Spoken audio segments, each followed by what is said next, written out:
ഷാഹി ഇഫക്റ്റിലേക്ക് ഏവർക്കും സ്വാഗതം. ഞാൻ രാജീവ്, കേരള ഒളിമ്പിക് അസോസിയേഷൻ്റെ സെക്രട്ടറി ജനറലാണ്. ഇത് V Sunilkumar, Kerala olympic association president. Shri S N Raghuchandran Nair, Kerala olympic അസോസിയേഷൻ്റെ വൈസ് പ്രസിഡൻറ്റും എക്സിക്യൂട്ടീവ് ഡയറക്ടറും. പത്മിനി തോമസ്, കേരള ഒളിമ്പിക് അസോസിയേഷൻ്റെ associate vice president. Shri Najibuddin, Kerala olympic അസോസിയേഷൻ്റെ ജോയിൻറ്റ് സെക്രട്ടറി. ശ്രീ വിജു വർമ്മ, തിരുവനന്തപുരം ജില്ലാ ഒളിമ്പിക് അസോസിയേഷൻ്റെ സെക്രട്ടറിയാണ്. കേരള ഒളിമ്പിക് അസോസിയേഷനായിട്ട് ബന്ധപ്പെട്ട ഒന്ന് രണ്ട് കാര്യങ്ങൾ, പ്രത്യേകിച്ച് ഞങ്ങളുടെ വാൻഡ്രോസ് ജംഗ്ഷനിലുള്ള കെട്ടിടവുമായിട്ട് ബന്ധപ്പെട്ട ഒന്ന് രണ്ട് കാര്യങ്ങൾ നിങ്ങളുടെ ശ്രദ്ധയെ കൊണ്ടുവരാൻ വേണ്ടിയിട്ടാണ് നമ്മൾ ഇങ്ങനെ ഒരു പത്രസമ്മേളനം വിളിച്ചിരിക്കുന്നത്. 1949 തിരുക്കൊച്ചി ഒളിമ്പിക് അസോസിയേഷൻ രൂപം കൊള്ളുന്നത്.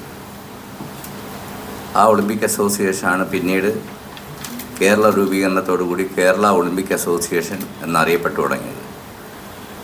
ഇപ്പോൾ തിരുക്കൊച്ചി ആയിരിക്കുമ്പോൾ തന്നെ അന്നത്തെ Thiruvananthapuram corporation Kerala Thirukochi olympic association 39 cent സ്ഥലം അനുവദിക്കുകയുണ്ടായി.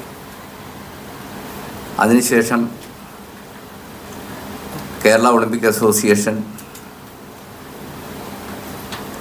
2000 കേരള ഒളിമ്പിക് അസോസിയേഷൻ ആ സ്ഥലത്ത് 1955 20,000 രൂപ, അന്നത്തെ 20,000 രൂപ സ്വന്തമായി സമാഹരിച്ചുകൊണ്ടും 10,000 രൂപ കേരള ഗവൺമെൻറ് ഗ്രാൻറ്റോടുകൂടി അന്ന് ഒളിമ്പിക് ഭവൻ നിർമ്മിക്കുകയുണ്ടായി. ആ ഒളിമ്പിക് ഭവൻ്റെ ഉദ്ഘാടനം നടത്തിയത് അന്നത്തെ മുഖ്യമന്ത്രിയായിരുന്ന ശ്രീ പനമ്പള്ളി ഗോവിന്ദമേനോനാണ്. അതിനുശേഷം 2019 വരെ ഇത് കേരള ഒളിമ്പിക് അസോസിയേഷൻ്റെ നിയന്ത്രണത്തിലായിരുന്നു. അപ്പോൾ ഈ കാലയളവിൽ ഈ കേരളത്തിലും ഇന്ത്യയിലും ഒക്കെ തന്നെ വളർന്നു വന്നിട്ടുള്ള ഏറ്റവും പ്രസിദ്ധരായിട്ടുള്ള കായിക താരങ്ങളെല്ലാം ഈ ഒളിമ്പിക് ഭവനിൽ താമസിച്ചുകൊണ്ട് പരിശീലനം നേടിയിട്ടുള്ള, അന്ന് പരിമിതമായ സൗകര്യമാണ് സ്പോർട്സ് മേഖലയിലുള്ളത്. പ്രത്യേകിച്ച് കായിക താരങ്ങൾക്ക് അന്ന് നിൽക്കുവാൻ, തിരുവനന്തപുരത്ത് വന്നാൽ നിൽക്കുവാനുള്ളൊരു സ്ഥലമെന്ന് പറയുന്നത് ഈ ഒളിമ്പിക് ഭവൻ മാത്രമാണ്. അപ്പോൾ ആ ഒളിമ്പിക് ഭവനിൽ നിന്നുകൊണ്ടാണ് എല്ലാ പരിശീലന പരിപാടികളും അവർ പങ്കെടുത്തിട്ടുള്ളത്. പിന്നീട് അവരൊക്കെ ഇന്ത്യയിലെ ഏറ്റവും പ്രമുഖരായിട്ടുള്ള കായിക താരങ്ങളായി മാറിയിട്ടുണ്ട്. നമ്മുടെ ഇന്ത്യൻ ഒളിമ്പിക് അസോസിയേഷൻ്റെ ഇന്നത്തെ പ്രസിഡൻ്റായിട്ടുള്ള ശ്രീമതി പി ടി ഉഷ അടക്കമുള്ള ആളുകൾ ഇവിടെ നിന്നാണ് പഠിച്ചിട്ടുള്ളത്. നമ്മുടെ ജനറൽ സെക്രട്ടറി അടക്കം എല്ലാവരും. അപ്പം 2019 കേരളത്തിൻ്റെ അന്നത്തെ സ്പോർട്സ് വകുപ്പ് മന്ത്രി ശ്രീ ഇ.പി. ജയരാജൻ ഞങ്ങളുമായിട്ട് സംസാരിച്ചു. നമുക്കിത് കായിക ഭവൻ എന്നുള്ള നിലയിൽ ഒരു കെട്ടിടം നിർമ്മിക്കാം. ആ കായിക ഭവനിൽ ആദ്യഘട്ടത്തിൽ 4 നിലയും രണ്ടാമത്തെ ഘട്ടത്തിൽ 3 നിലയും നിർമ്മിക്കുമെന്ന് പറഞ്ഞു. അപ്പോൾ ആദ്യത്തെ ഘട്ടത്തിൽ 1 ഫ്ലോറും രണ്ടാമത്തെ ഘട്ടത്തിൽ 1 ഫ്ലോറും, അങ്ങനെ 2 ഫ്ലോറ് കേരള ഒളിമ്പിക് അസോസിയേഷൻ അനുവദിക്കാമെന്നും അന്നിവിടെ മന്ത്രിയുടെ സാന്നിധ്യത്തിൽ കൂടിയ മീറ്റിംഗിൽ തീരുമാനമായി. അതിൻ്റെ കോപ്പി നിങ്ങൾക്കെല്ലാം തന്നിട്ടുണ്ട്. പക്ഷെ പിന്നീട് ഇപ്പോൾ വന്നിരിക്കുന്ന സ്പോർട്സ് വകുപ്പ് മന്ത്രി ഇപ്പം നിർമ്മാണം ആദ്യത്തെ ഘട്ടം അവസാനിക്കാറായി. അപ്പം പറയുകയാണ് കേരള ഒളിമ്പിക് അസോസിയേഷൻ ഇപ്പം നൽകാൻ കഴിയില്ല എന്നൊരു നിലപാടുമായിട്ട് മുന്നോട്ട് പോവുകയാണ്. കേരള ഒളിമ്പിക് അസോസിയേഷൻ അതിൽ പ്രത്യേകിച്ച് അവകാശങ്ങളൊന്നുമില്ല എന്നാണ് പറയുന്നത്. അരി ആഹാരം കഴിക്കുന്ന ആർക്കും അറിയാം ഈ കെട്ടിടം കേരള ഒളിമ്പിക് അസോസിയേഷൻ്റെതാണ്, ഈ സ്ഥലവും എല്ലാം കേരള ഒളിമ്പിക് അസോസിയേഷൻ്റെതാണെന്ന്. അതുകൊണ്ട് തന്നെ ഞങ്ങൾ മുഖ്യമന്ത്രിക്കെല്ലാം തന്നെ ഇത് സംബന്ധിച്ച് നിവേദനം സമർപ്പിച്ചിട്ടുണ്ട്. അതിനോടൊപ്പം ഞങ്ങളുടെ കേരളത്തിലെ കായിക സംഘടനകളുടെയും കാര്യം ഞങ്ങളുടെ എല്ലാം ഹൃദയത്തിലാണ് ഈ കെട്ടിടത്തിന് സ്ഥാനമുള്ളത്. ഇവിടുത്തെ കായിക മേഖലയിലുള്ള, ഇവിടെ വളർന്നു വന്നിട്ടുള്ള കായിക മേഖലയിലുള്ള കായിക താരങ്ങളുടെ ഹൃദയത്തിലാണ് ഈ കെട്ടിടത്തിൻ്റെ സ്ഥാനം.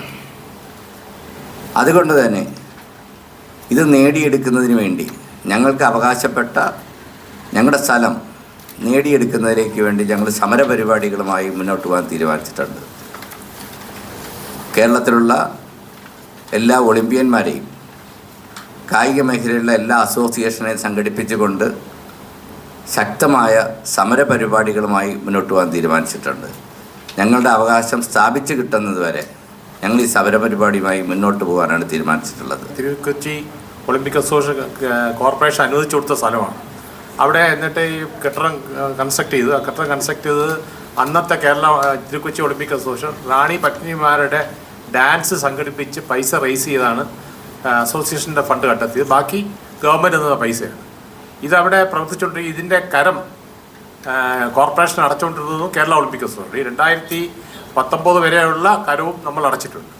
അതിനുശേഷമാണ് ഗവൺമെൻറ് ഇതൊരു പ്രപ്പോസൽ വരുന്നത്. ഇടയിൽ റവന്യൂ ഡിപ്പാർട്ട്മെൻറ്റ് ടേക്ക് ഓവർ ചെയ്യാൻ പോയപ്പോഴാണ് അദ്ദേഹം നമ്മുടെ സ്പോർട്സ് ഡിപ്പാർട്ട്മെൻറ്റ് ഒരു ധാരണ എത്തി ഒളിമ്പിക് അസോസിയേഷനുമായിട്ട് ധാരണ എത്തിയിട്ട് ഇതൊരു കായിക ഭവനായിട്ട് മാറ്റാം എന്ന രീതിയിൽ ഒരു തീരുമാനത്തിലേക്ക് എത്തിയത്. അതാണ് എൻ്റെ ഒരു ചരിത്രം. അപ്പോൾ അങ്ങനെ നമ്മളുമായിട്ട് ധാരണ എത്തി അനുസരിച്ച് അന്നത്തെ മന്ത്രി ഒളിമ്പിക് അസോസിയേഷനായിട്ടുള്ള കത്തടപാട് നടത്തുകയും മീറ്റിംഗ് വിളിച്ചു കൂട്ടി അങ്ങനെ ഒരു എഗ്രിമെൻറ്റും ഉണ്ട്. അപ്പോൾ ആ എഗ്രിമെൻറ്റാണ് ഇപ്പോൾ വയലേറ്റ് ചെയ്തത്. നമ്മുടെ ഗണേഷ് കുമാർ സാറായിരുന്നു സ്പോർട്സിൻ്റെ മിനിസ്റ്റർ. ആ സമയത്താണ് വളരെയുള്ള ഒരു പ്രപ്പോസലാണിത്. ഒരു 10 നില ബിൽഡിങ് ചെയ്യാമെന്നും ഒപ്പം ജില്ലാ Olympic association, state Olympic association, sports council, ജില്ലാ, സ്റ്റേറ്റ് ഇവർക്കെല്ലാം ഓരോ നില തന്ന് അതിനെ ചെയ്തെടുക്കാനുമായിരുന്നു അന്നത്തെ തീരുമാനം. പക്ഷേ ഈ തീരുമാനം വളരെ മോശമായ ഒരു കാര്യമാണ്. കാര്യം ആ ഒളിമ്പിക് അസോസിയേഷൻ്റെ ആ കെട്ടിടത്തിൽ ഇതുപോലെ തന്നെ PT ഉഷ ഉൾപ്പെടെ ഉള്ളവർ താമസിച്ചിരുന്നതാണ്. ഒപ്പം ഒരു ഫെൻസിങ്ങിൻ്റെ സെൻറ്ററും ഉണ്ടായിരുന്നു. അതിൻ്റെ ആ ശോചനീയമായ കണ്ണായ സ്ഥലമാണ് ആ സ്ഥലം എന്ന് ആൻഡ്രൂസ് ജംഗ്ഷൻ എന്ന് പറയുന്നത്. ആ സ്ഥലത്ത് കായിക താരങ്ങൾക്ക് വേണ്ടി അത് ചെയ്യുമ്പോഴത്തേക്ക് വരാനും താമസിക്കാനും ട്രെയിൻ ഇറങ്ങിയിട്ടായാലും ഒക്കെ പെട്ടെന്ന് വന്ന് ചേരാനായിട്ടുള്ള ഒരു സ്ഥലമാണത്. ഇതറിയാം. നമുക്ക് ഓരോരുത്തരും ഇപ്പോൾ വാടക കെട്ടിടത്തിലാണ് താമസിക്കുന്നത്. സ്റ്റേറ്റ് ഒളിമ്പിക് അസോസിയേഷനായാലും ജില്ലാ ഒളിമ്പിക് അസോസിയേഷനായും അതുകൊണ്ട് എത്രയും പെട്ടെന്ന് ഞങ്ങളുടെ സ്ഥലം എന്ന് വെച്ചാൽ ഒളിമ്പിക് അസോസിയേഷൻ പൈസ കോർപ്പറേഷനിൽ അടയ്ക്കുന്ന ആ സ്ഥലം നമുക്ക് വിട്ടുതന്ന് കേരളത്തിലെ കായിക താരങ്ങളെയും ഒളിമ്പിക് അസോസിയേഷനെയും രക്ഷിക്കണമെന്നാണ് നമുക്ക് പറയാനുള്ളത്.